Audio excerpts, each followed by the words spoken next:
I haven't used the phone camera for a while. Good morning. It is a... hit the camera icon when you first turn it on, or when it goes to the icon menu. It's the Galaxy Samsung S9 Plus. So it's no longer my phone. It's just I keep the old phones for internet and check security cameras and stuff like that. I meant to turn it on before I got, through the toll gate here in North Lima. Oh, I'm already doing 70. So, welcome on my trip. It's been a while.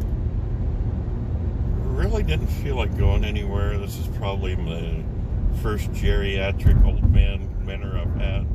Where my movement and stuff has slowed down. Come on, Kia. Either go faster or slower.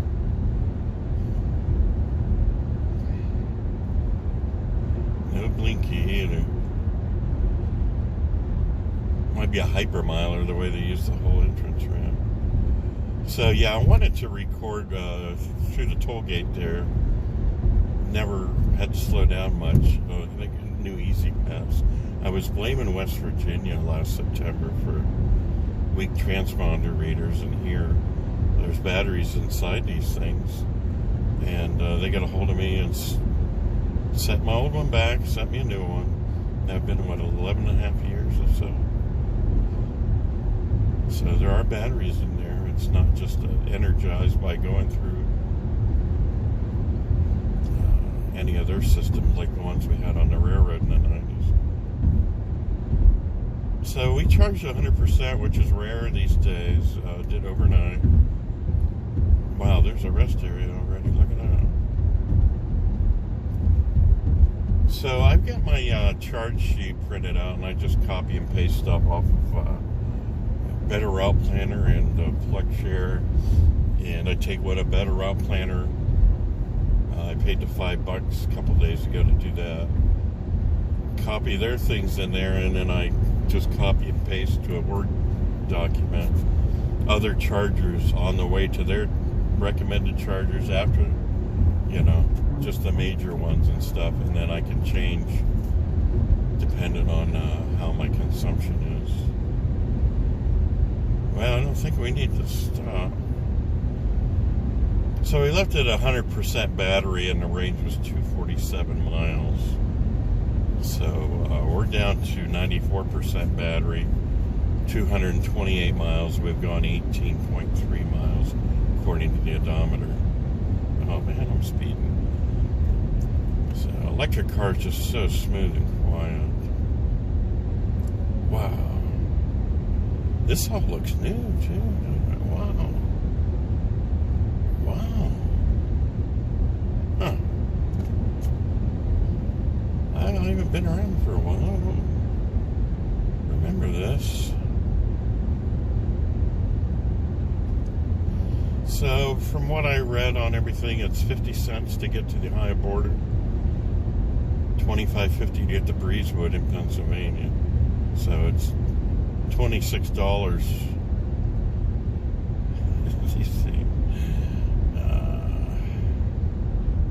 So I'm going to pass him, and he's going to want to pass me because he didn't get up to speed on the entrance ramp. Yeah, there he goes.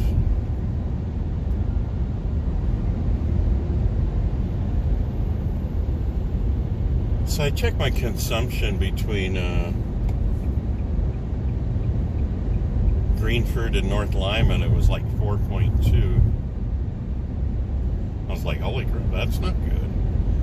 That's a little more than advertised, but we're weighted down here. I'm like two people myself, and then camera equipment, cooler, over Packers Anonymous things. You got to bring your own linens and stuff in the off season. So thanks to my brother, who I hope recovers soon and gets back to using all this on his own. We're going to take our first trip to the Outer Banks and hopefully visit Kitty Hawk, the mecca for aircraft people like me.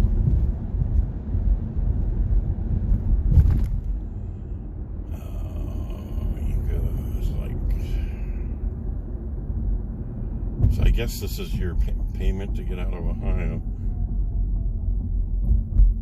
Tires sound like a police car or something.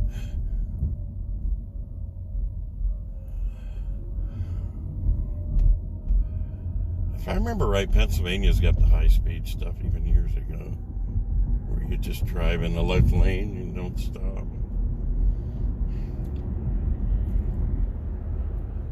So that's our 50 cents worth there. And that might seem ridiculous, but how much blacktop or any component here would be 50 cents?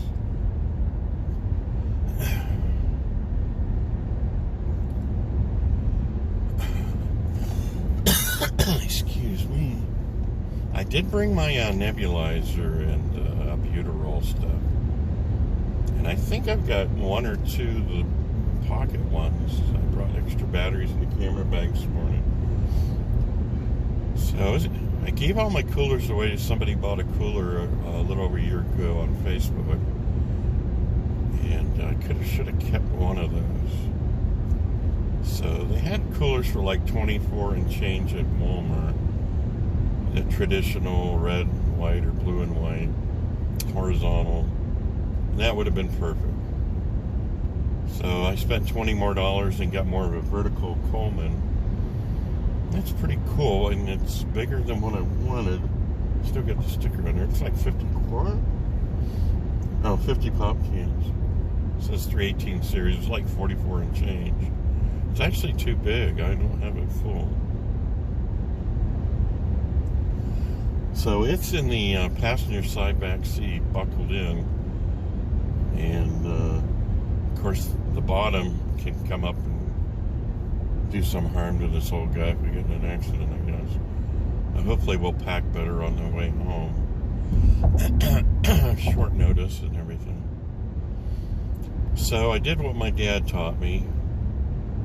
Of course, a little bit sanitized better. Because he used like old milk cartons to clean out and put in water, and it had like a little bit of lemon or something in there.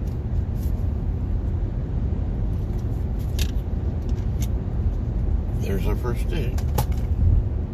23 miles, 23.1 to get to Keystone State, not Keystone Commonwealth.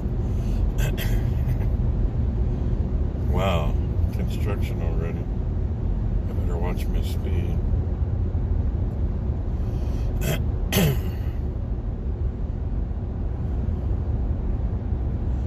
So we won't be in so much of a hurry coming home, and if we come home directly, I'm sure we'll take 2 days. I don't like to drive at night. And we might head over to Western Maryland and then come up through Pittsburgh on the way home, like Friendsville, Maryland. They have chargers over there. So now the first charger stops in Pittsburgh here, and it's only 71 miles, and it says 11 minutes on the Better Route Planner. So we'll do that, and then depending on how good the charger works, we might, you go a little longer if the charger's putting out. This is what I was talking about, the left lane years ago. You just pass through and look at like it. Oh, it's this thing. I'm trying to get my hair to fall out going under that thing. Oh my God, cameras, all kinds of devices. I feel violated. Oh my God.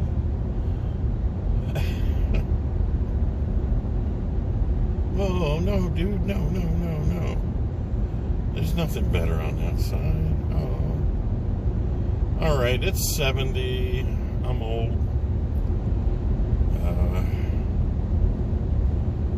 Yeah, I'll use my foot as long as I can. We'll do 65. So 91% battery, 217 range, 25 miles traveled, and consumption dropped again to 4.2. So I'm sure we're going to be around the 4-point range, maybe less. I don't know. But there's so many chargers this way. So I've got one whole sheet of paper, 16 or 17 font bold, and mostly EV Go. So Electrify America is getting rid of the connectors for my car, which is Chatamo. And most of their stations are CCS, and the only way they can keep Chatamo is to keep the older units. It's part of Volkswagen, is Electrify America. And it's a crapshoot if your Chatamo unit's going to be working or not.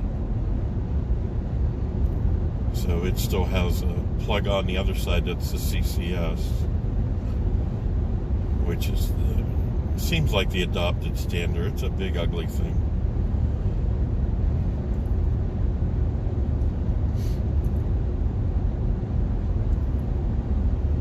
EVgo,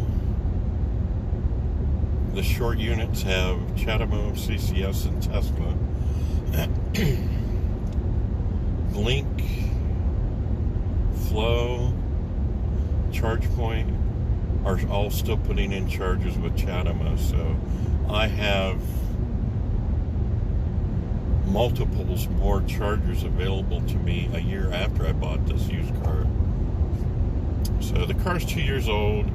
Like I said, we charged 100% this morning, and it read 247. So basically took a trip to, hang on a second. Here's how things were. I took a trip to Austintown Harbor Freight last week. And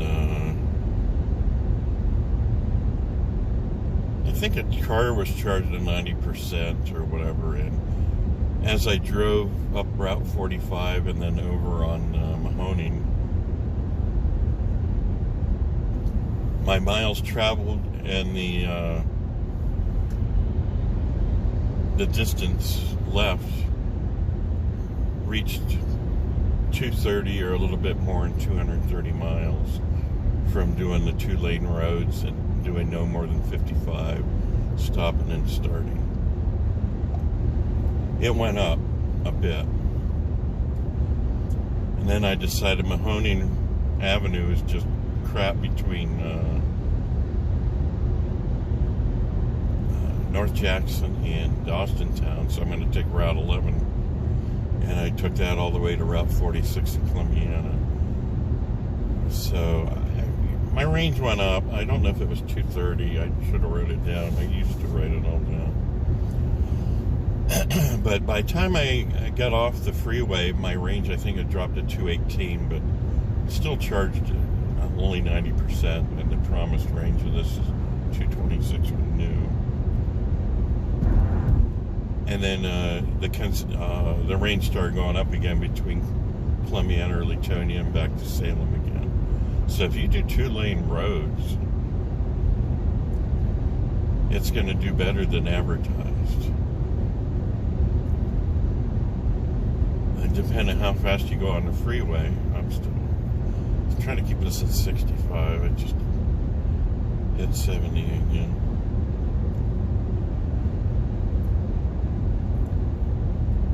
Your range is going to be what they advertise or less the faster you go, and that's with any car, gas or electric, the wind resistance. And the taller your vehicle is, the less gas mileage or miles by electric you're going to get.